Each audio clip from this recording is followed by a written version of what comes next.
una vez que ustedes tengan la anamnesis y el examen físico, tienen que hacer la ectoscopía. ¿Qué quiere decir?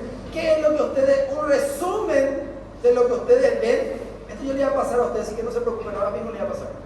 Lo que quiero que presten atención, un resumen de lo que ustedes ven y piensan sin dar todavía el diagnóstico.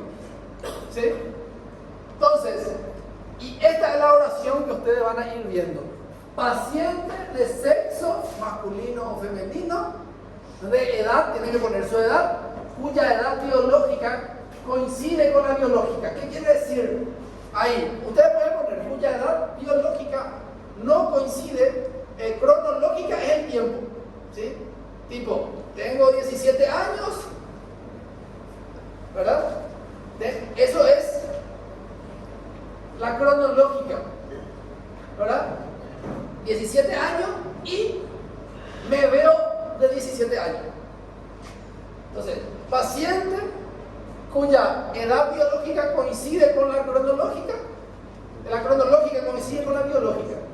¿Qué pasa si parece que es menos de 17 años, no coincide con la biológica y impresiona más joven? O no coincide con la cronológica, parece más adulto. ¿En quiénes suelen parecer que sea más adulto? Y ahí van a darse cuenta de la importancia de la salud. ¿En quiénes son las personas que tienen una edad y parecen más adultos? No, fuerza, equivocate con ganas. Encima nosotros los hombres tenemos que estar acostumbrados a equivocarnos con ganas. Igual los pacientes que van a dar lo mismo. Los que tienen hábitos tóxicos. Los que tienen hábitos tóxicos, algo más. Sol, exposición al sol, ¿alguien da más? ¿Adrián? Tira algo, Adrián. Yo sé que vos tenés mucho conocimiento, no querés, no va a compartir con nosotros. Tira así algo. ¿Las mujeres qué? ¿Por ser mujeres? No. Me van a matar acá, ¿cómo crees que no salga a la clase? Usuarios de droga. Usuarios de droga, ¿algo más? ¿La qué? ¿La?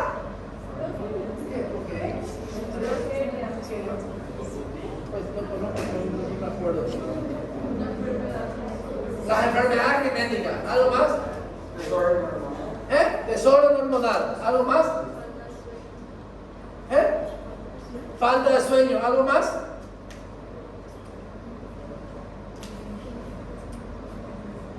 ¿Ya no hay más nada? Adrián, decía algo, inventá. Sedentarismo. Bueno, ¿alguien más? Personas de escasos recursos. Viste que sabe mucho. Tiene que compartir su conocimiento. Y el conocimiento es como una espada. Cuanto más afilan, mejor.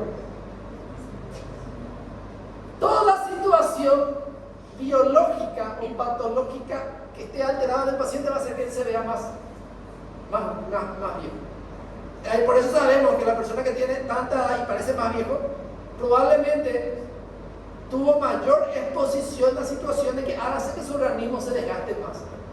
Por eso que las que se exponen mucho en el sol, que dijeron que está bien, las caras se arrugan más rápido, ¿verdad? Porque se descompone más, la regeneración es mayor y la irradiación produce estragos, ¿verdad? Entonces, si una persona que yo veo que su edad biológica no coincide con la cronológica y parece más joven, es una persona probablemente saludable.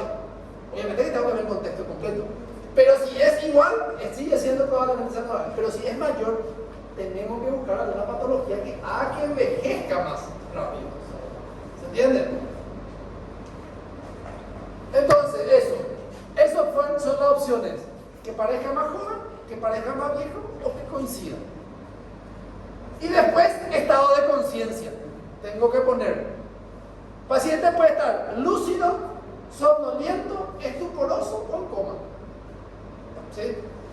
Obviamente, si el paciente ya no está lúcido, ya no va a estar ubicado en tiempo ni en persona. ¿Se entiende? Después, facies, la cara.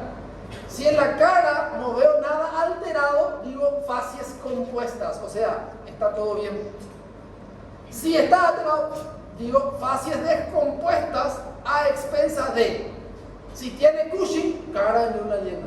Si tiene una lupus, puede tener, por ejemplo, sus facies en ala de mariposa. O de repente a expensa de una herida, a expensa de una cicatriz, queloide. Todo lo que encuentro de alterado en la cara. Bueno, si tiene barba, obviamente es normal si es varón. Pero si una mujer tiene barba, a expensa de ellos. O sea, ella me está hablando de un hirsutismo. Indirectamente ya me está hablando de eso. Normosómico, normolíneo y eutrófico. ¿Qué quiere decir? Cuando hablamos, vamos a hablar después cuando hablemos de parte de tora y compañía, los biotipos. Acá se van a poner los biotipos, después vamos a hablar de eso. Las personas brevilíneas son los que son más o menos gorditos. Los longilíneos son normalmente los que son un poquito altos. Y los normolíneos son los que su estructura va más o menos, prácticamente va, no redondo, pero es homogéneo, digámosle. Hay personas que son un poquito muy altas, personas un poquito gorditas y hay personas que son homogéneas, ¿verdad? Entonces ahí es lo que se va poniendo esa característica también. ¿Por qué? Porque vamos a ver que los gorditos tienen tendencia a tener más patologías metabólicas y cardiovasculares, y los que son altos tienen otro tipo de patología que también pueden tener, por ejemplo, la parte osteoesquelética. Y después, si el paciente viene, esto es el paciente internado. Acuérdense, la materia es medicina interna, ¿verdad? Entonces, nosotros estamos hablando de paciente internado. ¿Sí? ¿Qué quiere decir? Que yo le estoy viendo en una situación que puede requerir de muchas situaciones. Entonces, adopta en el lecho. ¿Qué quiere decir? ¿Cómo está en la cama? Si está en la cama. Si viene en el consultorio, yo tengo que decir paciente que viene caminando, que viene en silla de ruedas o viene en camilla. Pero en el hospital normalmente yo le veo en una cama. Entonces, yo pongo adopta en el lecho la posición. ¿Ahí qué posición anatómica? De cúbito dorsal cuando normalmente acostado, de cúbito ventral cuando se acuesta hacia lateral izquierdo, lateral derecho, ¿sí? O sentado a 45 grados, ¿verdad? O de repente en una posición viciosa que tiene, ¿cómo está? Entonces adoptan el lecho en tal posición y hay que ver si es indiferente, que quiere decir, se acuesta así porque nada le obliga y él se quiere acostar así. O preferencial, por ejemplo, le duele el lado derecho y entonces le tiene que ponerse el lado izquierdo. Entonces preferencial el lado izquierdo porque tiene alguna molestia. ¿Se entiende? Cuando yo digo preferencial, estoy diciendo que algo le obliga a que él se acueste de esa forma. O puede tener una posición antiálgica y entonces eso se pone en la posición que tiene el paciente. ¿Se entiende? Adopten el hecho la posición de cúbito dorsal activo. ¿Qué quiere decir activo? Que él se puede mover cuando él quiera. Porque si no es activo, quiere decir que si es pasivo, ¿qué quiere decir? Que yo le muevo. No es el otro tipo de pasivo que ustedes están pensando. Pasivo quiere decir que yo le muevo, que no se va a poder mover solo. Y indiferente quiere decir que se puede mover de cualquier forma y no pasa nada. A diferente que puede ser pasivo cuando yo le tengo que mover porque él no se puede mover, o puede ser activo pero preferencial porque hay alguna dolencia que le obliga. ¿Se entiende? ¿En qué llama la atención? Cuando digo esa palabra, todo lo que para mí no es normal que tenga una persona tengo que contar. Por ejemplo, tiene una vía periférica en cualquier lado. Vía periférica, miembro superior derecho. Tiene un lunar que no es normal. Coloración, mancha de tal coloración, que tal característica en tal lugar. Tiene una sonda nasogástrica. Sonda nasogástrica en tal narina. Tiene una vía central. Catéter de vía central de tal lugar.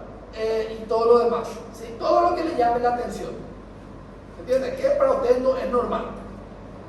y aparente ser portador de patología, y ahí tiene que usted decir aguda, crónica o subaguda. Entonces, cuando ustedes hagan su diagnóstico, ya van a saber ustedes por sindromático, si no entendieron ahí, van a darse cuenta que tuvieron que poner eso en el diagnóstico sindromático, aguda, crónica, subaguda. Cuando haga el diagnóstico sindromático, este ya le va a ayudar. Porque si acá ustedes no definieron, no van a poder avanzar.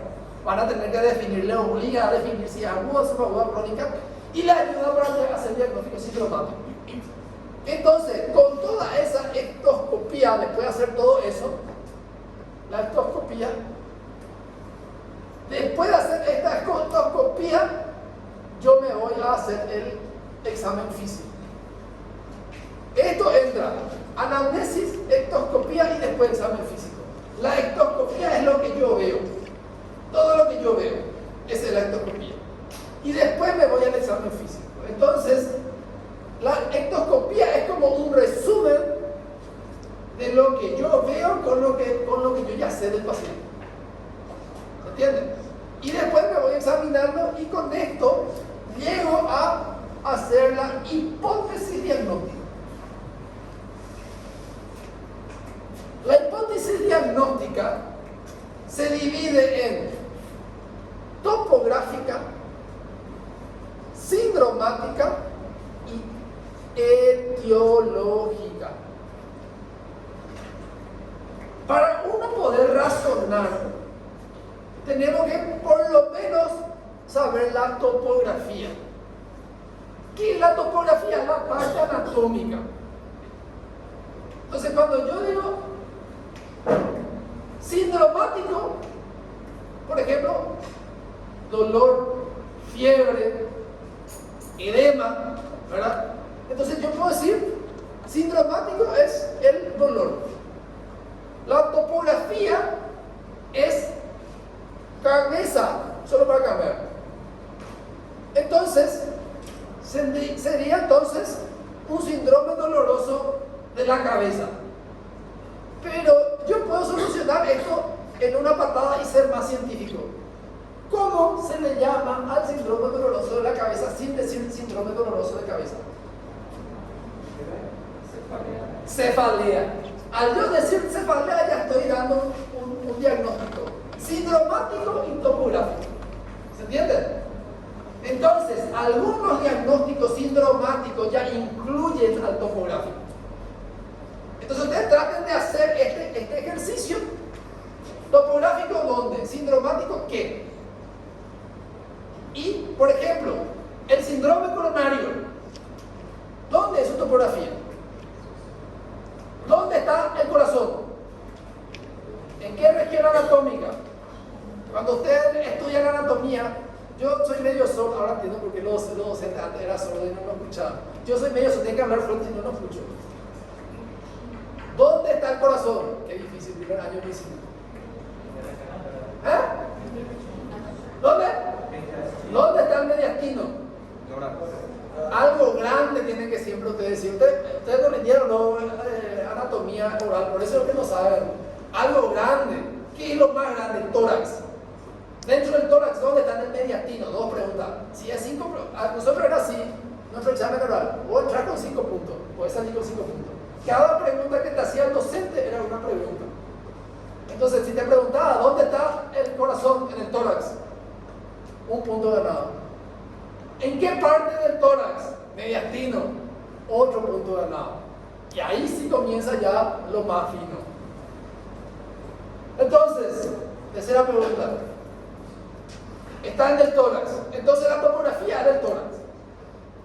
Ahora, ¿existe un síndrome coronario que no sea en el tórax? Vamos a ver si ese gana su tercer punto. Examen oral. Grupal o grama colmo. Facilísimo. ¿Existe un síndrome coronario que no sea del tórax? Cuando hablamos de síndrome coronario, estamos hablando de ¿qué enfermedad? Otra pregunta. Para 4. Vamos a ver. ¿Qué te falta todavía? ¿Existe síndrome coronario del tórax? Está viendo horario, demasiado auto de purete. Son preguntas grandes, pero equivocada fuiste. ¿Qué parte está dañado? Desglosen la palabra.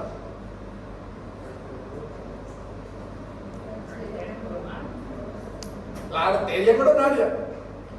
Existe, ahí ya ganó este punto. Pero esta pregunta todavía no respondieron.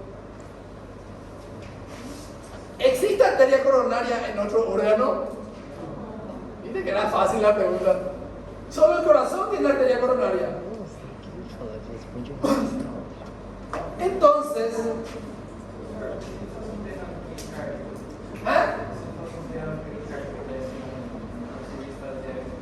ahí hay otra situación. Ahí no es un síndrome coronario, ¿o sí? ¿El pericardio tiene arteria coronaria? No. Entonces no es el pericardio. ¿Cuál es la estructura que tiene arteria coronaria? El corazón, o sea, el miocardio.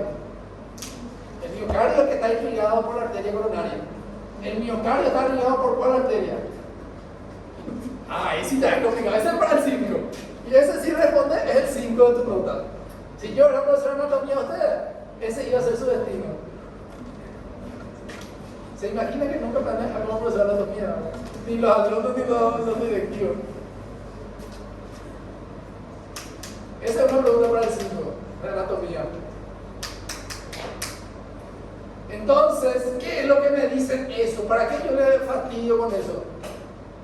Porque el diagnóstico sindromático muchas veces ya me mete al diagnóstico topográfico. No voy a decir síndrome coronario del abdomen ni del tórax, es redundancia. Entonces el síndrome, a veces los diagnósticos sindromáticos ya me hacen el topográfico. ¿Por qué le doy esta explicación? Porque ustedes van a presentar su caso clínico y le piden diagnóstico topográfico. Y después le dicen diagnóstico sindromático. Y en el topográfico van a poner dónde y en el sindromático el completo. ¿Sí? Bueno. Y el etiológico. Este etiológico, si es la primera vez que el paciente consulta y no consultó con nadie, probablemente necesite un estudio dependiendo de la enfermedad. Si es, digámosle, cefalea, el diagnóstico sindromático de la cefalea es cefalea primaria y la cefalea secundaria. La cefalea primaria se llama primaria porque no hay un daño demostrable en el organismo. No necesita de estudios auxiliares. ¿Qué quiere decir? Yo puedo hacer diagnóstico de cefalea primaria sin pedir ningún estudio y en la primera consulta. Y si le pido estudio, le estoy pidiendo de balde. Y si le pido estudio es porque algo no me cierra como cefalea primaria o no aprendimos, burro, que no se pide estudio con una cefalea primaria. Entonces, puede ser que yo piense que haya algo más o no estoy entendiendo lo que estoy viendo. Porque la cefalea primaria no se necesita estudio si tiene características de cefalea primaria. Con ese interrogatorio y descartando alguna lesión con el examen físico, yo ya hago el diagnóstico de etiológico. Pero hay ciertas patologías que necesito estudios. Por ejemplo, yo puedo decir que un paciente tiene una neumonía porque tiene la clínica de la neumonía. No necesito dar radiografía para decir que tiene una neumonía. Ni para decir que te van a darse cuenta cuando ustedes presenten su caso clínico. Ustedes van a traer los casos clínicos, yo no les voy a entender yo no les voy a conocer a los pacientes y nosotros ya vamos a llegar en el diagnóstico. Yo les voy a mostrar a ustedes que nosotros vamos a llegar al diagnóstico sin pedir ningún estudio. Si ustedes me traen buena semiología. Entonces, van a poder decir que es una neumonía complicada con derrame sin pedir una radiografía. Pero le vamos a pedir una radiografía. ¿Le tenemos que pedir una radiografía? Sí. Puede tener otras cosas, tenemos que descartar otras cosas y aparte de eso tenemos que más o menos poder ver si lo que vemos en la semiología se contrasta con la imagen y aparte de eso nosotros tenemos que ver si tiene características, que también vamos a poder ver si es típica o si es atípica. Pero ahí está la etiología, no. El diagnóstico etiológico de una neumonía depende del germen. Y el germen, si no hay forma de, yo puedo decir, puede ser estos gérmenes, pero no hay forma de tocando ahí con telepatía poder saber que necesitan cultivos. Entonces, eso es una enfermedad que para hacer el diagnóstico etiológico voy a necesitar más estudios. ¿Se entiende? Entonces, acá, puede ser que yo no tenga mi historia clínica, pero mi historia clínica tiene que tener todo esto. Siempre. En cualquier circunstancia. Y después, lo que ustedes le van a añadir el siguiente año es el plan.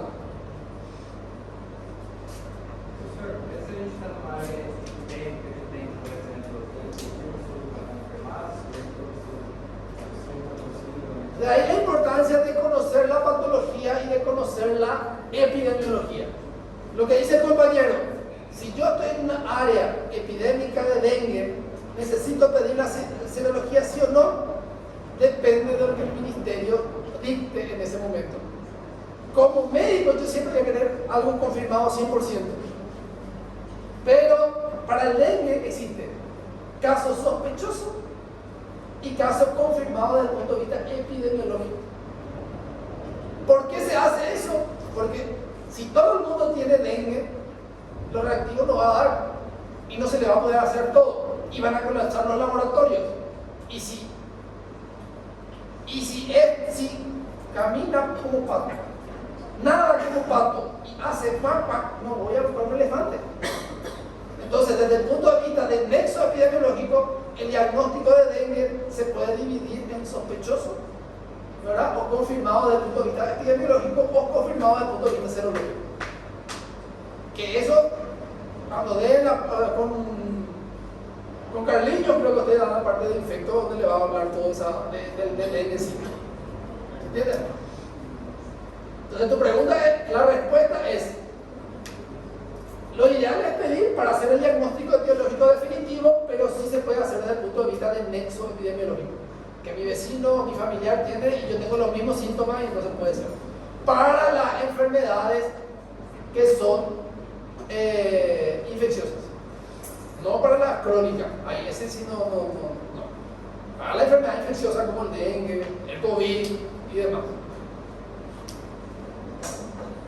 Y después final, esto es medicina internados y internado. Plan. No van a dar conmigo. Bueno, espero que no tengan la mala suerte de dar conmigo también. ¿Quién sabe? Hay rumores. Conmigo. Van a salir como yo. Entonces, van a salir más locos que yo. Bueno. El plan es medidas generales, que es nada de no es medicamento, sino que hacer, medicación y cirugía. La cirugía puede ser mínimamente invasiva o de alta complejidad. Y yo tengo que poner todo eso. Pero esto no corresponde todavía a mi aula. ¿Entienden? Ahí terminamos esta parte. Tenemos muchísimas clases todavía para ahora. Hasta las 12.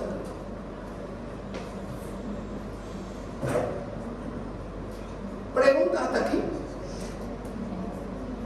¿Entendido? Esto tienen que saber muy bien como médico. Tienen 3 años para aprenderse bien, si no se aprenden conmigo.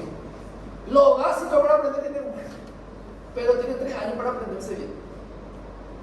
Les aseguro que si ustedes saben bien, se van a reír de la cara de la gente. En serio les digo. Ahí está el secreto de toda la medicina. Después la cosa nueva es solo agregar nomás. Pero van a tener que estudiar y van a tener que estar con los pacientes. ¿Qué tienen que hacer ahora? Hablan con el paciente, examinen al paciente, miren sus estudios. Hasta ahí. Tratamiento y eso, si no ha dado ya fármaco, no se estresen todavía. Porque primero sepan diagnosticar. Hacer tratamiento, si yo te digo cómo se trata la migraña y vas a poner ahí, te va a decir todo lo que tienes que hacer. Hacer tratamiento es lo más fácil del mundo. Tratar a una persona es lo más fácil del mundo. Hacer el diagnóstico es lo más difícil. Llegar al diagnóstico del problema. Y para tratar necesitaba un diagnóstico. Y muchos diagnósticos necesitan o estudios muy específicos o no necesitan incluso estudios de la semiología. Es espectacular la tecnología porque la tecnología ayuda bastante, pero ayuda bastante en una mente que tenga un razonamiento clínico bien desarrollado. Y para eso ustedes necesitan 5 años de hacer esto metódicamente. 5 años ustedes hacen esto metódicamente. No es lo que van a ser el 1% de los mejores, van a ser el 0,1% de los mejores. Y eso se van a dar cuenta cuando van derrotando ahora la falencia que hay. Y no solo en Paraguay, en Brasil es la misma cosa. En Sao Paulo están todos los mejores porque la exigencia es diferente, pero hacia el interior es la misma cosa que tiene más tecnología nada más. Pero todos somos un poco despistados. Bueno, no sé si quieren 15 minutos de descanso o ya les pasamos ya a la clase real de hoy. ¿Era la clase de la vez pasada? ¿No? Vamos a ver si vamos a